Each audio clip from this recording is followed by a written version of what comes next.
Bonjour, soyez les bienvenus dans Face au danger, l'émission de tous les dangers que vous regardez en toute sécurité. Cette nouvelle émission vous réserve des émotions fortes, des surprises et puis, comme d'habitude, une bonne dose d'humour. Voici d'ailleurs tout de suite le sommaire en images. Prisonnière d'une grotte sous-marine. Tombée du pont. Avec la brigade d'alerte des ours polaires. Voici pour commencer l'histoire extraordinaire qui est arrivée à Lynn Fiala, une étudiante danoise en vacances dans les Samoa, un archipel polynésien du Pacifique Sud. L'une des attractions de ces îles volcaniques, ce sont les geysers. Lorsque la lave brûlante coule dans la mer, l'eau se vaporise et la lave se solidifie autour de la vapeur. Elle creuse des grottes, des galeries, bref, les roches de la côte sont trouées comme un gruyère. La houle s'engouffre dans ces grottes sous-marines et la pression qui s'accumule fait que lorsque la vague se brise au fond de la cavité, un panache d'écume jaillit par un trou de la surface. Les touristes adorent. Et Lynn fait comme tout le monde.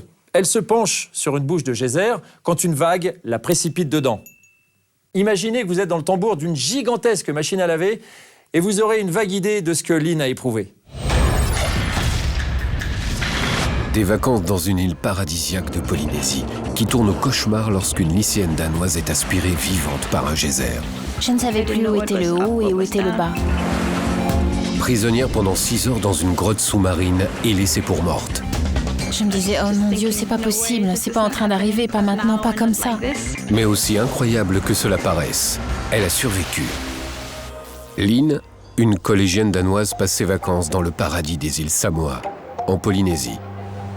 Un matin, avec ses amis, elle part voir les fameux geysers de la côte volcanique de l'île.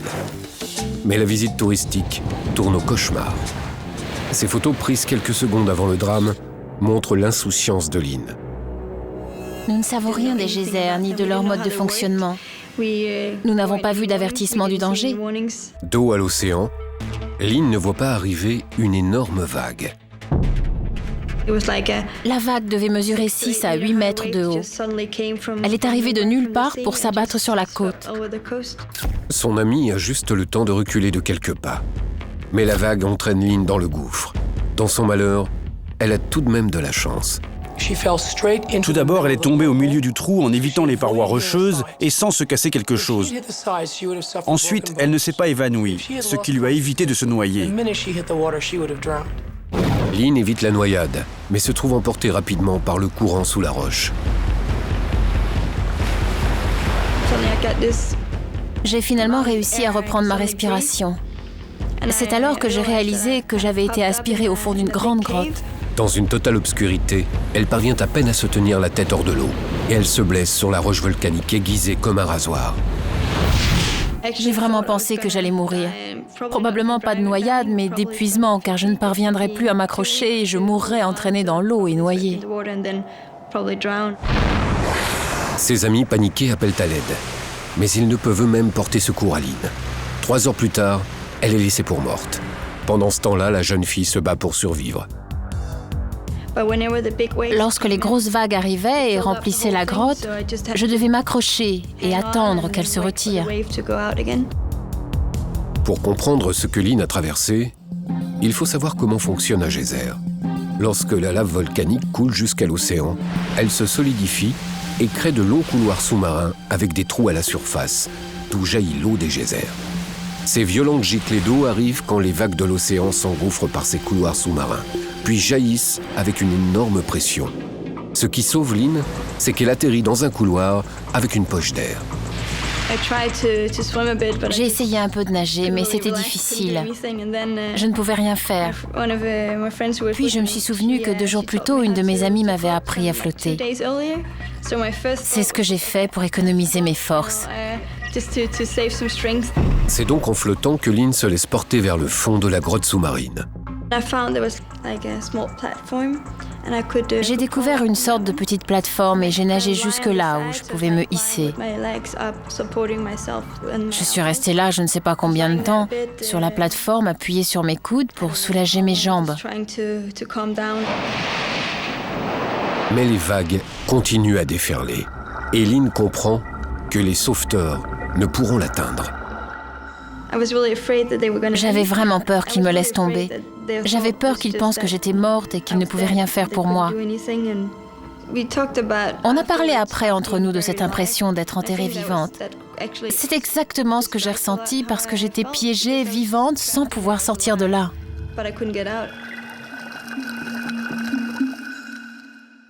6 heures sous l'eau dans des conditions extrêmes.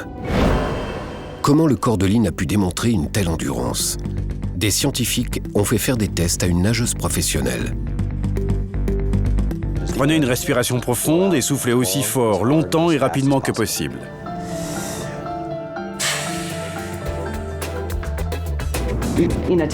Respirer et expirer, c'est une chose. Mais en compétition d'apnée, on doit trouver un moyen d'emmagasiner plus d'air dans nos poumons. Nous utilisons une technique de succion avec la bouche pour emmagasiner plus d'air.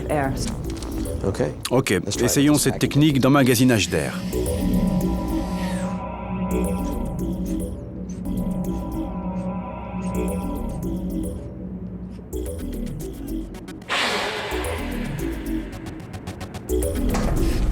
Grâce à cette technique, les poumons de Tania emmagasinent plus d'oxygène.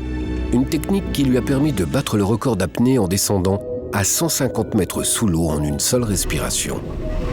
En fin d'expiration, juste avant de remonter à la surface, ses poumons qui contenaient à l'origine 6 litres d'air se rétractent pour atteindre la taille de 2 points.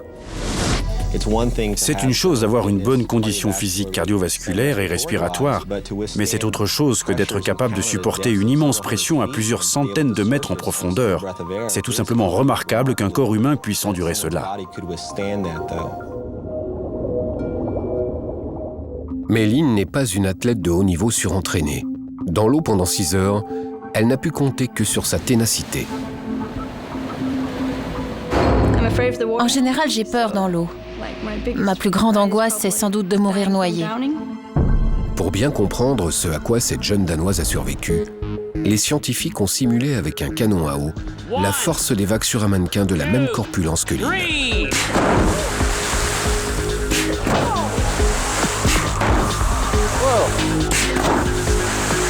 Le bilan des lésions est terrible. Elle a ses contusions au nez, à l'orbite gauche et à la bouche. Il se peut qu'elle souffre de fractures en dessous. Elle a aussi ses blessures au cou avec peut-être des lésions à la trachée. Elle est blessée sous la poitrine et a peut-être des lésions aux poumons et aux côtes. Tout cela peut la laisser paralysée si elle survit à l'hémorragie et à la noyade.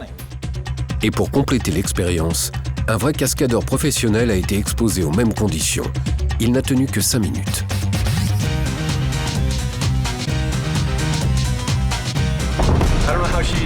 Je n'arrive pas à comprendre comment elle a pu tenir 6 heures. Mais comment Lynn a-t-elle finalement pu revenir à la surface?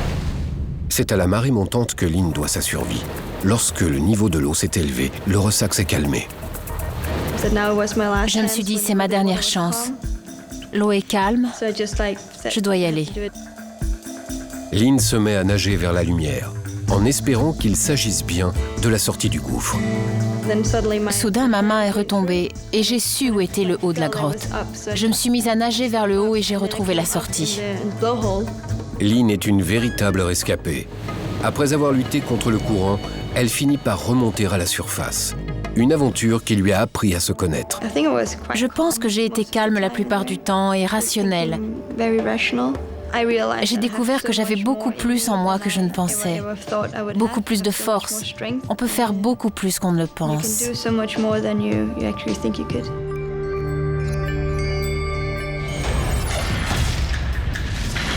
J'imagine que lorsque les amis de Lynn l'ont vu réapparaître, 6 heures plus tard, indemne ou presque, ils ont cru qu'un miracle venait de se produire. Eh bien, d'une certaine manière, ils avaient raison.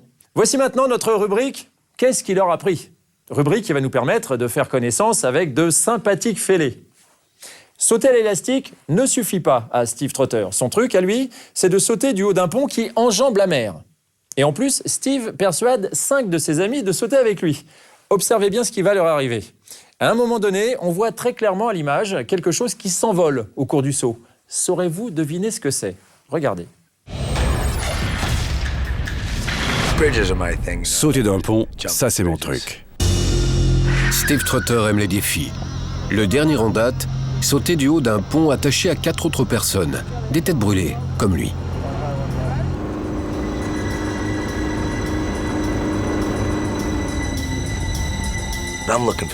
Je cherche toujours la vitesse maximale.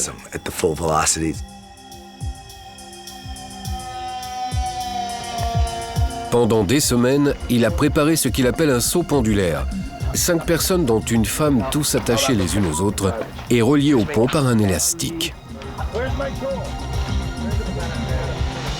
Selon les calculs de Steve, ils auraient dû se balancer dans le vide en suivant un mouvement de gauche à droite. Ils auraient dû. On ne peut pas sauter d'un pont de 120 mètres de haut sans être sûr que tout se déroule bien à 100%. Une fois qu'on a sauté, il n'y a plus rien à faire. L'équipe se met en place. Steve installe les cordes et l'élastique. Une dernière répétition. Ça y est, tout le monde est prêt à sauter. Une fois qu'on a son harnais, il faut y aller.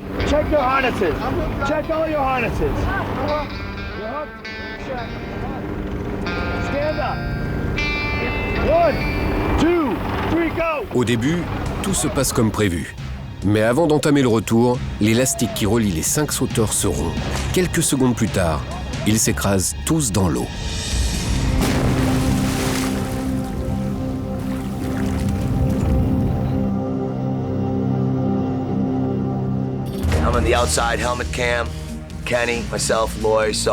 Il y avait Kenny, moi, Lo et Sarge. Et voilà, là on fonce à très grande vitesse, on allait peut-être à 130 km à l'heure. Et là, on voit très bien l'élastique rompu flotter dans les airs. Le choc avec l'eau a été terrible. C'était comme percuter un mur de briques. Quelle sensation quand même.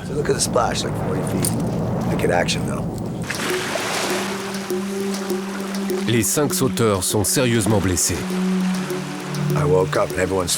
Quand je me suis réveillé, Laurie flottait dans l'eau inconsciente. Jeff aussi. Il y avait Glenn qui essayait de faire du bouche à Laurie. Steve Trotter s'est cassé 4 côtes. Les autres ont des bras et des jambes brisés. La jeune femme souffre d'un traumatisme crânien.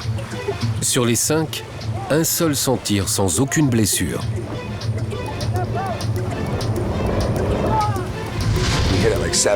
Heurter l'eau à cette vitesse, c'est comme foncer dans un mur de béton.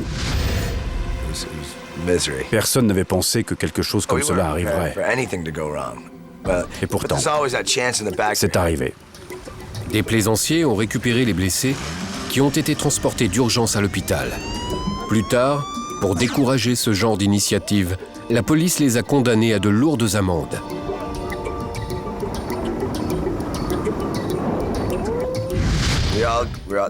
On a tous été arrêtés et on a dû faire face à des poursuites.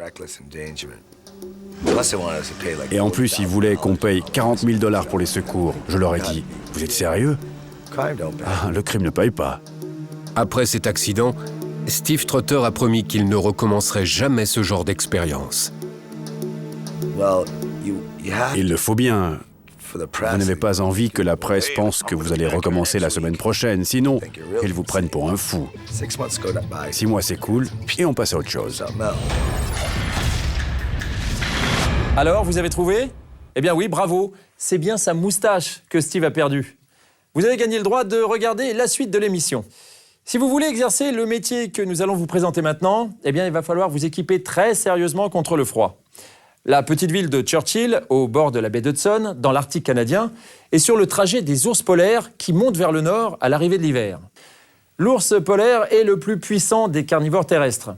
Un mâle pèse de 400 à 800 kilos. Debout, il mesure jusqu'à 3 mètres de haut et rien, absolument rien, ne lui fait peur, à part peut-être un mâle plus gros que lui.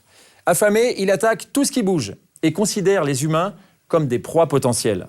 Le pic du danger est à Halloween, quand les enfants se promènent costumés dans les rues de Churchill.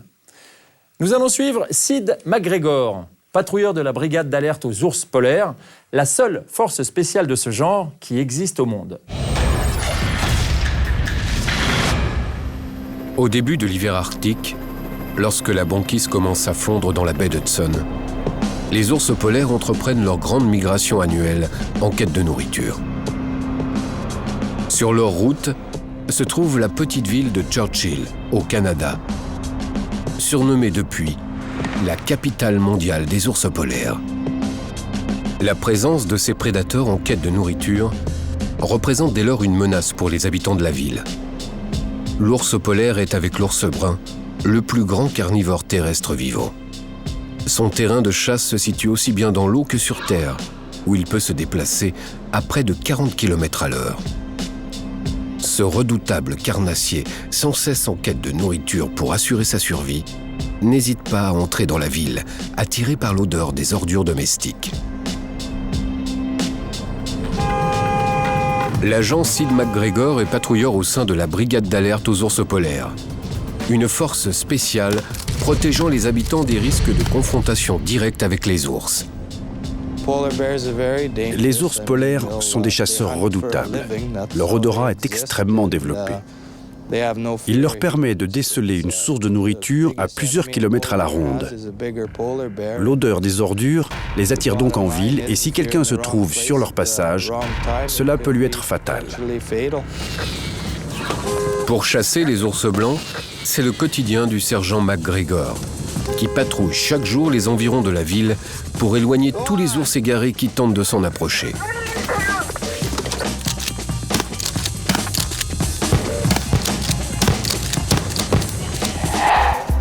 Située en plein cœur de la période migratoire des ours blancs, la fête d'Halloween se déroule sous la surveillance renforcée des équipes de la brigade d'alerte aux ours polaires. La sécurité des habitants, et notamment celle des enfants de Churchill, devient alors leur priorité absolue. Il est 3 heures du matin. Sid entame sa 3e ronde de nuit. Un ours polaire a été signalé près d'un des dépôts d'ordures de la ville. Sid repère enfin l'animal qui se dirige maintenant en direction d'habitations toutes proches. Il faut agir vite.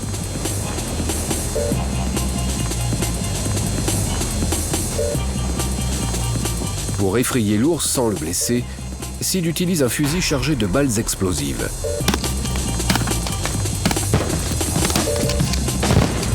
Le danger est écarté pour la nuit, mais ce n'est que provisoire. Dès le lendemain, l'agent McGregor est appelé pour intervenir en mission de reconnaissance aérienne. L'ours qu'il a mis en fuite la veille a été de nouveau signalé aux alentours de la ville. L'agent Sean Bobier dirige les opérations. Cet ours a été aperçu 5 fois la nuit dernière et on a tenté de l'éloigner de la ville à plusieurs reprises, mais il revient toujours. On va donc devoir utiliser l'hélicoptère. Les missions de traque aérienne sont particulièrement délicates. Une fois l'ours repéré, le pilote va devoir le survoler à très basse altitude pour tenter d'éloigner durablement l'animal. Poursuivre un ours avec un hélicoptère, c'est très dangereux, parce qu'on doit voler au ras des arbres. Et la moindre fausse manœuvre peut entraîner le crash. Le pilote survole maintenant l'ours à moins de 30 mètres du sol. La manœuvre est délicate, compte tenu des nombreux obstacles présents sur la trajectoire de vol. Continuer la traque dans ces conditions est trop risqué.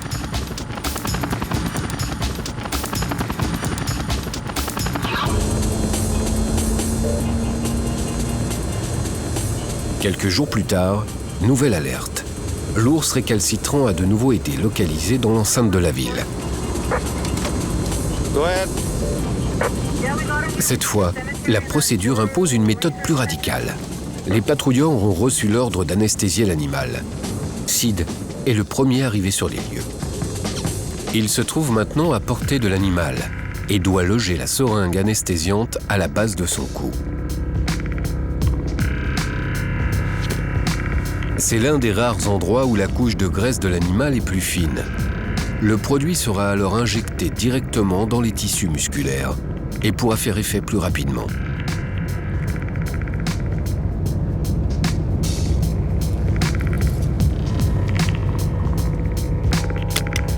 Le tir est parfait, mais l'ours a le temps de courir chercher refuge dans les rochers. Le telsanol contenu dans les seringues peut prendre 3 minutes à faire son effet. Sid doit donc attendre. Mais la situation se complique, car il vient de perdre l'animal de vue. Je vais devoir charger à balles réelles. C'est plus prudent.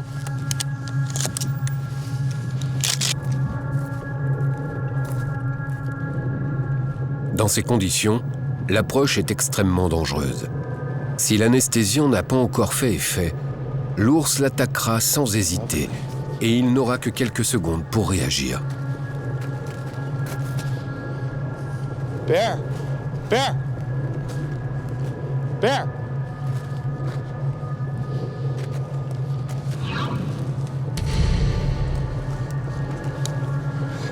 C'est un mâle de près de 500 kilos. Sid doit d'abord le mettre sur le dos afin qu'il puisse continuer à respirer correctement. Sid vérifie ensuite l'état des mâchoires de l'animal et l'usure de ses dents, qui lui permettent de déterminer son âge. C'est un mâle d'une dizaine d'années dont la morsure pourrait être fatale à un humain. Il doit impérativement être remis dans son milieu naturel.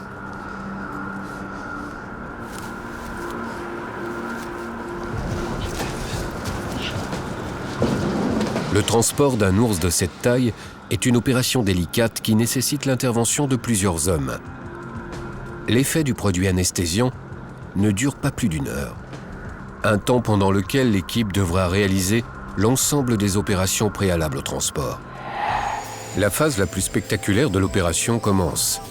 L'ours doit être transporté à 40 km au nord de la ville.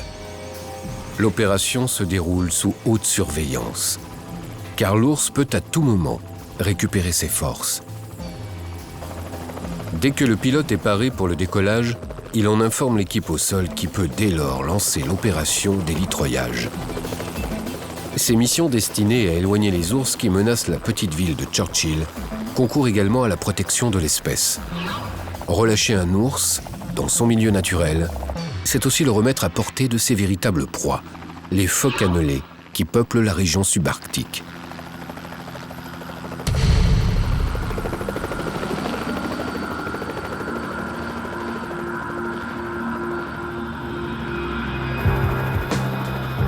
Dès que l'appareil rejoint la zone d'atterrissage prévue, il effectue plusieurs rotations afin de vérifier que d'autres ours ne se trouvent pas dans les parages.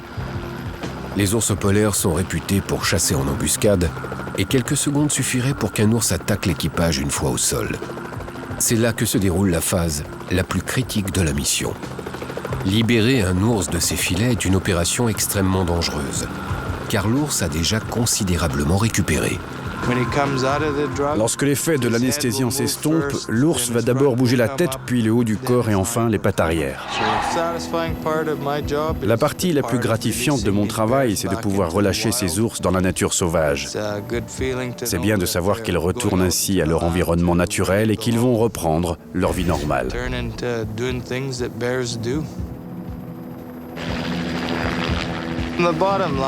L'essentiel pour moi, c'est de croire à ce qu'on fait et de le faire le mieux possible. Mais il ne s'agit pas uniquement de protéger les gens, mais aussi de protéger les ours. Vous savez, je souhaite que mes enfants puissent encore être en mesure de voir un ours polaire à l'état sauvage. Ce serait tragique que l'espèce vienne à disparaître, faute de mesures de conservation efficaces.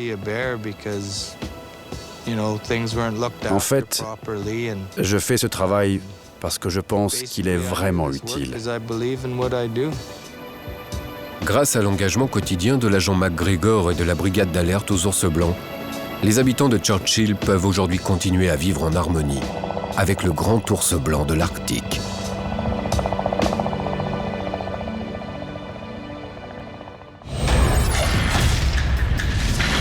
On ne peut s'empêcher d'avoir envie de le caresser, ce gros nounours, pas vrai? C'est pourtant le plus sûr moyen de se faire bouffer.